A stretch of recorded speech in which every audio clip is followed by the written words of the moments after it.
अस्सलामु अलैकुम नाज़रीन। आज की वीडियो में हम अपने नाज़रीन को आयत अल कुर्सी पढ़ने के फ़ायदे बताएंगे, लेकिन इससे पहले अगर आपने अभी तक हमारा यूट्यूब चैनल सब्सक्राइब नहीं किया तो अभी हमारे चैनल को सब्सक्राइब कर लें ताकि हमारी हर वीडियो अब तक पहुंच सके।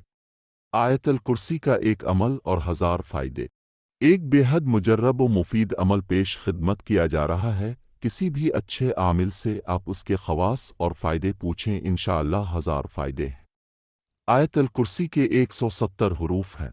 अगर उन हरूफ की तादाद के मुताबिक रोज़ाना आयत अल कुर्सी को पढ़ा जाए, जो भी मुराद मांगेगा वो मिलेगी। दर्जे मर्तबे और इज़्ज़त में बेहद इजाफ़ा होगा। रिस्क में बहुत ज़्यादा कुशादगी आएगी। पहाड़ जितना कर्ज अदा होगा। जिन्नात, शयातीन और आसिब से महफूज रहेगा। उम्र भर ऐशो आराम की ज़िंदगी बसर करेगा। कोई भी शख्स अपने कौल फ़ेल से किसी किस्म की तकलीफ़ और ईज़ा नहीं पहुंचा सकेगा। लोगों की नज़रों में मुअज़्ज़ज़ व मुकर्रम बल्कि अशरफ बन जाएगा। इसके अलावा भी इसके इतने फ़वाइद हैं कि शुमार करने से बाहर हैं।